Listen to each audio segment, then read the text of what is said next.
حضور میں جو شخص جھوٹ اور جھوٹے کام نہیں چھوڑتا، اللہ کو کوئی ضرورت نہیں کہ وہ بھوکا اور پیاسا رہے. یہ روزے کا مقصد نہیں ہے بھوک اور پیاس کاٹنا. بھوک اور پیاس کے بعد وہ جو نتیجہ ہم نے اس کے اوپر غور کرنا. دیکھیں آپ کوئی بھی کام کرتے ہیں تو اس کا محاسبہ کرتے ہیں.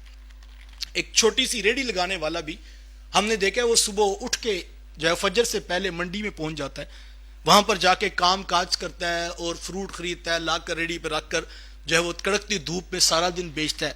تو بعض اوقات ہم روڈ سے گزرتے ہوئے دیکھتے ہیں کہ شام کے وقت وہ پھل کی ریڑھی لگانے والا بھی جو پیسے گن رہا ہوتا ہے. یار وہ گھر جا کے بھی گن سکتا ہے، لیکن یہاں پر کیوں گن رہا ہے؟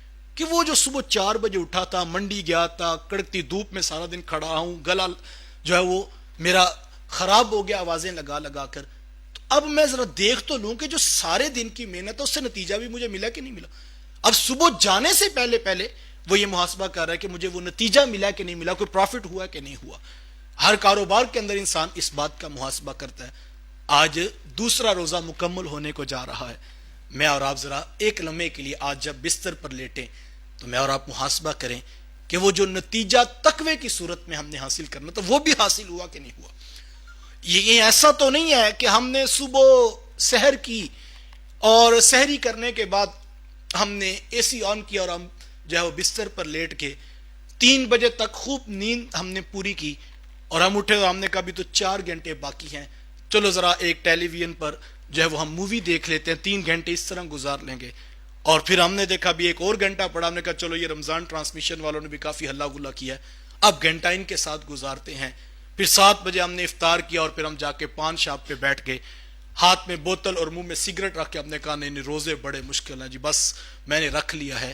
نہ فجر پڑی، نہ ظہر پڑی، نہ عصر پڑی، نہ نفس کا محاسبہ ہوا، نہ آنکھوں کی طہارت ہوئی، نہ کانوں کو جو ہے وہ فحش کلام سے بچا سکے. تو یقیناً پھر ہم اگر شام کو محاسبہ کریں گے تو ہمیں وہ تقوی کی دولت نہیں نظر آئے گی. انہی لوگوں کے بارے میں کہا گیا تھا اللہ کو کوئی ضرورت نہیں کہ وہ بھوکے اور پیاسے رہیں. حضرات صوفیہ تو اس سے بھی آگے کی بات کرتے ہیں. اہل فقہ تو یہ فرماتے ہیں کہ طلوع فجر ثانی سے لے کے غروب آفتاب تک اکل و شرب یعنی کھانے پینے اور جماع سے کثرن رکے رہنے کا نام روزہ ہے. یہی شریعت نے بتایا. لیکن خواص اس سے آگے کی بات کرتے ہیں. وہ فرماتے صرف معدے کا روزہ نہیں ہوتا بلکہ سر سے لے کر پاؤں تک جسم کے ہر عضو کا روزہ ہوتا ہے. آنکھوں کا روزہ یہ ہے کہ وہ غیر محرم کی طرف نہ اٹھیں. کانوں کا روزہ یہ ہے کہ فحش کلام ان کے اندر نہ جائے. زبان کا روزہ یہ ہے جھوٹ، گالی یا کوئی غلیظ فحش کلام اس سے سرزد نہ ہو. اور پاؤں کا روزہ یہ ہے کہ یہ نیکی اور خیر کے کاموں کی طرف چلیں. ہاتھوں کا روزہ یہ ہے یہ حلال کمانے کی طرف رغبت پکڑیں. اور اگر یہ حرام کما رہے تو یہ روزہ ٹوٹ رہا ہے. اس پر محاسبہ کرنا. مجھے اچھی طرح یاد ہے بچپن میں ہم جب شاید ابھی روزے فرض بھی نہیں ہوئے تھے تو گرمیوں کے روزے تو سکول جایا کرتے، تو جیسے ہی آنا تو جو ہے وہ تھکے ہونا تو کبھی لیٹ جانا تو ظہر کی نماز تھوڑی تاخیر سے ہو جانی یا کبھی جماعت سے رہ جانی. تو ماں جی نے یہ جملہ کہنا اور کہنا بیٹا کہ یہ کوئی روزے نہیں ہوتے. کہا بیٹا اگر صرف منہ بند کرنے کا نام روزہ ہے تو کہا بیٹا یہ جانور جس کو قلعے کے ساتھ تم باندھتے ہو، بھینس کو صبح چارہ ڈال دو اور مغرب کے بعد دوبارہ ڈالو، وہ سارا دن بیٹھ کے 14-16 گھنٹے گزار دے گی. بیٹا صرف منہ کے بند کرنے کا نام روزہ نہیں ہے. روزہ تو سر سے لے کر پاؤں تک اپنے آپ کو اپنے رب کے نام کرنے کا نام ہے، اپنے آپ کو اپنے رب کی دہلیز پہ لانے کا نام ہے.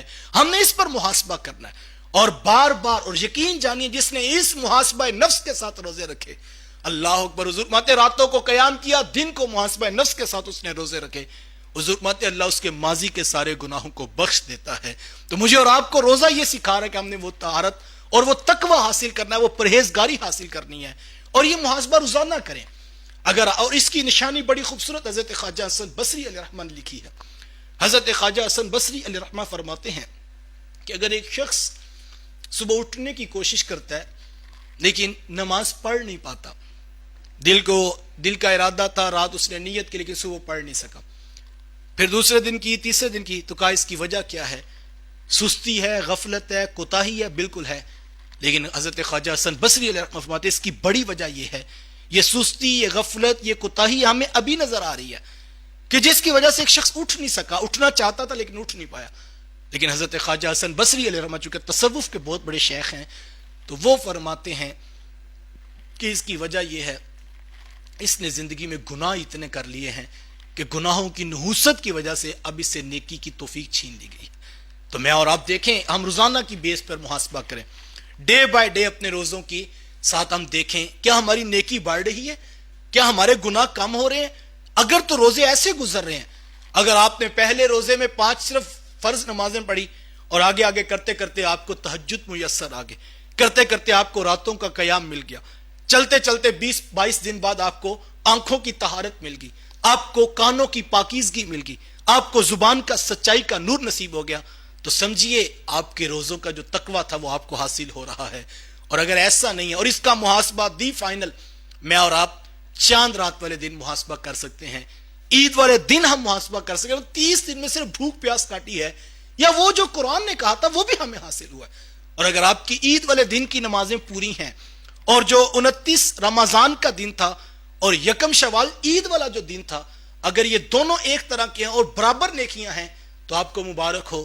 وہ جو 29 دن کی محنت تھی وہ آپ کو تقوی کی دولت میسر آ گئی، اور آپ نے اس سے زندگی کا بانک پن اور زندگی کا جمال کشید کر لیا.